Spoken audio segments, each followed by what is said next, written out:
She has a serious message for us. That being VShojo's kson, a delinquent boss auditioning for a role in an upcoming Like a Dragon game, with this audition process showing off numerous videos. That as we were forwarded this screenshot showing that when kson appeared on screen during a Bilibili restream, she had been pixelated out. And now regarding an entirely different matter, earlier this morning kson would tweet out a link to a new stream saying, "I'm serious, will you listen to me?" That stream was in Japanese but handedly translated by her friend Kamishiro Taishi, and we'll have more on that story in just a moment, as now we have a word from today's sponsor. You may remember our story about region-blocked content on Twitter. We were able to show you that content by using Surfshark VPN. Surfshark keeps your online identity safe by encrypting all of the information sent between your device and the internet. As a VTuber, maintaining my privacy is priority number one. Surfshark VPN encrypts your data and masks your IP address. Best of all, Surfshark does not monitor, track, or store what you do online. VTubers are now worldwide, and so is their content. Geo-blocked content is a constant experience for any VTuber fan, but with Surfshark's over 3,200 servers, the entire world of VTuber content is now available at your fingertips. And now you can use code FALSE to get 83% off, plus 3 extra months for free. With a 30-day money-back guarantee, secure your privacy and enjoy content to the fullest with the link in the description below. And we have quite the transcript of this stream. kson beginning by saying this is a serious situation. Something terrible is happening. And saying further, I want everyone to hear this, especially the Weebs. For those who don't know, Weebs are overseas people who generally love anime and VTubers. It's not a particularly bad word. You're a Weeb basically just means you love Japan. It can be used for both guys and girls. As kson would say further, I myself am a Weeb, as I'm an American from Georgia, but I live in Japan right now. I'm the weebiest Weeb ever. Up till now, I've used the term Weeb in a good way, but lately regarding the manners of the Weeb, and I want the Japanese people to hear this too. Basically, their manners have been taking a strange turn. In VTuber culture, there's the concept of the gechikoi, of being really in love with the streamer, and some people get angry about a streamer having a significant other. I have no problem at all with the gechikoi concept, and fans supporting creators is great. That's not the issue. I'm talking about the unicorn troublemakers, the ones who flip out when they disagree with something. And now it seems that the term weeb has been used to refer to those guys instead. I don't mind if fans dislike their favorite streamer having a significant other. The way they connect with creators is up to them. However, there are people saying things like, quote, I only support female creators who don't collab with guys. That's how weebs should be. They spend all their energy in putting down female creators with even a hint of a guy in their life. This is very bad. This is in fact terrible, as I love the attitude of all that matters is that the creator, he or herself, is happy. Up till now, weebs have been people who don't really care about who hangs out with who, but now they're picking on those who interact with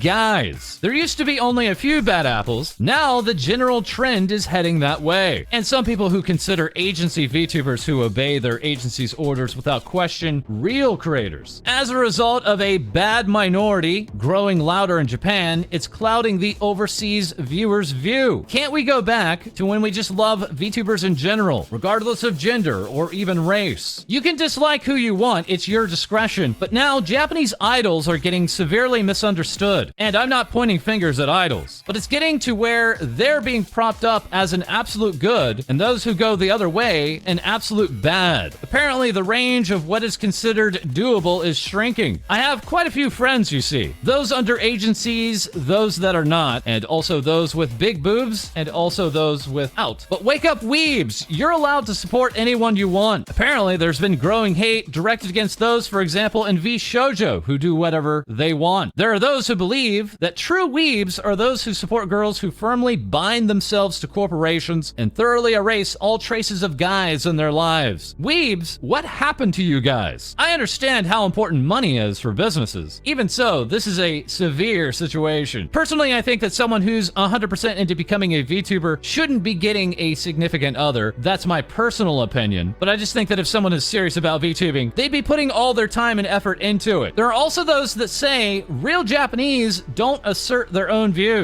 Those who assert their own views aren't real Japanese. They obey everything they're ordered to. The girls who obey everything they're ordered without complaint are real Japanese. And those who support those who assert their own views aren't real weebs. Real VTubers should all be obedient. All the others are harlots. For some reason, creators like those are being propped up as model creators. It's basically turning into a cult. I can only say that's seriously wrong. Weebs are those who really adore Japanese culture. And if Japanese culture is turning to that direction, the weebs will too. But there's a difference between following guidelines and being a slave. Being a slave is not the most beautiful part of Japanese culture, guys. If you're all into that slavery stuff, VTubing will be over in 5 years. Say goodbye to all your oshis. If it gets to the point where all the major VTubers are mere slaves, it's all over. Will I get bashed for saying this? I'm beyond caring about that. I'm just feeling alarmed at the current situation. Part of me feels that Japanese culture is being made light of, and it really rubs me the wrong way. I'm not telling you guys to not support those creators. What I am saying is what's most important is the creator's own happiness. Don't put emphasis on whether they're obedient or not. I'll be repeating this in English on a Twitch stream, and as someone steeped in Japanese culture who loves Japanese culture, I hate what's happening, as the bad apples are getting louder than the real fans. So from now on, I want to shout this out. If you think there's something wrong, say that it's wrong. Japan is not always right, weebs. There's a good side and a bad side to Japanese culture, and I imagine that's the same everywhere. They also say a perfectly obedient girl isn't true say-so. True say-so is actually someone who sticks to their beliefs and fights for them. And to clarify, I have no issues with agencies. They're businesses, they're meant to make money, but I just don't like that people are saying those who strictly obey orders from above are being called the real weebs. There are people who say if the creator is at peace with it, then it's fine, right? But some really aren't. And some are now asking me, will I get bashed for saying this? Nah, cause I got VShojo's assassination squad behind my back. I hope overseas fans' attention can be directed towards more fun things. I know some people are always toxic, and that's gonna continue. Toxic people exist, and I don't give an F. Those are not real weebs. Real weebs are ninjas. They hide behind their oshi, they pray, and love. And I just want to spread the love. I just feel the trend is heading towards creators being more and more bound up, being told, don't say this, don't say that, don't do this, don't talk about guys, don't talk about girls. The world is heading that direction at high speed, and it's raising alarms in my head. Let's not live such suffocating lives. That's what I wanted to say today. Thanks for listening. After kson would tweet out, everyone, thanks for watching the stream. I've said what I have to say, so I'm going to bed. That all while kson has been busy collabing earlier with Pikamee Amano of the Bombs Project, set to graduate this Friday, March 31st. The two of them promising to be friends forever, even beyond the graduation. And yes, it was quite an explosive stream, now giving us this Pikamee, as then later we had the aftermath, provided by Alexand. And now here's an interesting collab. It's kson and Mikeneko. That's right, Michael Cat herself. The both of them playing Granny Simulator together. Wugado showing that yes, kson was kicked around, as now totally unrelated. We turn to VShojo's Amemiya Nazuna, featured in this artwork, as by Yashu, as Nazuna is currently looking for clippers of her Twitch streams, asking for those interested to DM her manager and saying, I will be in your care. Next up, we have Misu at MisuTale, now a part of Mythic Talent, and whose model is seen in this tweet, that being for a Christmas sale at a 50% flat discount. Misu noticing this scam, saying, can you guys please report yet another one? Please leave my model alone, man. And the imposters don't stop there. Misu sharing this other Twitter account saying, this is just so weird. This is definitely not me. Stay safe, everyone. Yeah, so as it turns out, this is a thing now. As I myself in the past week noticed not one, not two, but 3 separate Twitter accounts using my exact name, emoji, and group name, with 2 of these 3 accounts mostly following calling crypto and adult site scams. Others in the comments then saw that it was happening to them too. But no worries, everyone. As this past week, the Rocket Man himself has followed me on Twitter, and I'm sure the two of us will get this all straightened out. That is next we turn to Production Kawaii's Reina's son, effectively punishing herself for subscriptions at this point, sitting on ice cubes for subs, and also answering a number of embarrassing questions. Reina now sharing that one of her streams was forcibly removed off of YouTube, saying that the stream broke policy. Reina saying, I may do content that's considered annoying, or that may not be your style. If so, then please do not watch rather than falsely reporting my stream as a joke. Reina's appeal then being rejected by Team YouTube. Applying further, we'll look into this BRB as soon as we have more info. As also with Production Kawaii, we have Nene Amano revealing this brand new goddess outfit with both long and short hair variants. But while this VTuber would be wishing you sweet dreams, this Production Kawaii talent would also be sharing. Team YouTube, as of yesterday, even though my live stream is live, it only says upcoming and shows people waiting on my channel page. This is happening even though my stream is live. My channel icon doesn't even have the red circle to show that I'm live, as other VTubers like Affiliate Midnight would say this also happened to me yesterday. It's really inconvenient. Nene Amano sharing that another member of Production Kawaii, Lua Asuka, was also experiencing this issue. Team YouTube replying, we've seen similar reports from other creators and we're currently looking into it. Thanks for your patience. That while Nene was hosting this adults-only stream. That's right, it was age-restricted, that being for the Resident Evil 4 remake. Nene stating Resident Evil 4 remake permissions need to be age-restricted, and saying, I'm curious to see how gory it is. None of the other RE games have these restrictions. And speaking on those restrictions, we now turn to Hololive English's Mori Calliope, as not only do we have a new view of the Mori bus promoting this Rapping Reaper's upcoming birthday on April 4th, but as Callie herself would share this teaser saying it's almost time, while next linking to this news. Good Smile announcing Max Factory presents a Figma of Hololive English's Mori Calliope, including her scythe, a miniature figure of Death Sensei, and more are included. Pre-orders are open now. As next, Callie would also announce the sheriff rides into town April 1st. Pay no mind to the date deadbeat. This is a real outfit reveal. Callie offering up the silhouette to hashtag Sheriff Gami, promising this reveal on April 1st at 1 p.m. Pacific, 4 p.m. Eastern. The original graphic being in orange and giving us the JST time. But back on the subject of those Resident Evil 4 streams, as Callie is also playing through the remake and quite enjoying Leon. Earlier, she would share it seems things with RE4 are complicated, and yes, even when she did stream, those had to be age restricted, severely limiting the views on YouTube. And that's not the only restriction in regards to the Mori Calliope Resident Evil 4 streams. As you see, she was also informed she can't show the solutions to any of the puzzles in the game, forcing this VTuber to then zoom in on her face while she is still playing the game in a restriction we have never heard of before. This all while we have Hollow Tempest member Gavis Battle actually being sponsored by Capcom USA to play the game, but also being made to age restrict his stream. This all leading us back to Galgura, who may or may not be back to normal streaming. 2 years ago, streaming Resident Evil Village, but only the Japanese dub version, not the English dub version. This holding true even when Gura played the DLC last year. And even further back, we have Nijisanji English's Selen Tatsuki, who a year and a half ago was playing the original Resident Evil 4, but then giving us this important update. I unfortunately have to put the RE4 playthrough on a hiatus. I will make sure we revisit this one day. I won't give up, and we will save the President's Daughter no matter how long it takes. It's just a little bump in our journey, but we keep moving forward. Saying in a YouTube community post, thank you everyone for watching it this far. I really had a lot of fun playing it for the first time, and I will make it my mission to one day be able to finish it in the future for all of you. Like I said in the past, we leave no game unfinished on this channel. That all occurring a year and a half ago, and unfortunately, that playthrough has still not continued on. But what is continuing on is Hololive Indonesia's Kobo Kanaeru's boyfriend arc. Kobo alongside the rest in Hololive Indonesia Gen 3, now releasing one-year merch, and Kobo herself releasing her second original song, hitting trending on YouTube, and also featuring this artwork. Kobo claiming this mysterious, unknown, glasses-wearing boy is her boyfriend, that then getting the attention of Hollow Tempest member Regis Altair, himself training alongside Selene and also Axel for the upcoming V-Psycho tournament, as Kobo would share these private messages from Altair, saying to her, "Your original song sounds amazing, be proud of it." Kobo then replying, "I have a boyfriend now." Altair saying, "Your quote-unquote boyfriend, I'm gonna kill him. Where is he?" And continuing on, "I'm the brother with the shotgun at home. When you bring him home for dinner, I'm gonna have a talk with him." Kobo defiantly stating that she will marry the boyfriend and that she does not need her brother's permission, saying mom and dad will agree anyway, I believe. Hololive EN Memes giving us this Altair's duty as Kobo's brother, as this Hollow Tempest member is on shotgun duty. Alright, and back with V Shoujo, we have Iron Mouse, also known as Iron Cage, Iron Comfy, Iron Friends, Iron Talk, Iron Cop, Iron Rider, and Copper Cat. That as she was riding along on the Cyclethon 2 streams, helping raise over $500,000 for the Immune Deficiency Foundation. That total actually going above $550,000. Mouse saying afterward, "My heart, I am sobbing. This is incredible. Thank you all so much." Further along with V Shoujo, we have Silvervale, a cozy, wholesome gamer who is promising a surprise this Friday on March 31st, giving us a look at these new eyes and saying, "When you try to steal my nuggies." This new look potentially coming by way of her good friend in Vyugan, Yocci, seen here as a gremlin from Ama-chan. Yocci also recently joining Mythic Talent and taking part in their PC giveaway, that running until April 19th, that while Yocci would update us, we sold 420 figurines, my dudes. Pre-orders are open until April 1st. That figure being the Novel Horizons figure of Yocci. As this V artist would also share, "I'm counting the days until I fly to Australia and Japan. I'm so hyped." Also in Vyugan, and also currently in Japan, is Yinko, showing off this photo and saying, "I've arrived," and giving us this trip report, saying, "I'm so happy being here, even though the weather has been really bad. I'm surrounded by pretty art everywhere. It's been a very inspiring time." And that's not all for Vyugan and Japan, as we also have their dog VTuber, Uni, letting us know the Pesto Dog Japan arc has started, confirming that she is currently moving to Tokyo, taking a week off of streaming to settle in, also giving us this photo and saying, "I can't believe I'm finally here. My dream since I was a baby." And she is not the only VTuber moving to Japan right now, as we also have Mary, CEO of Merryweather Media, tweeting out, "Finally, after 2 long years of Ligma,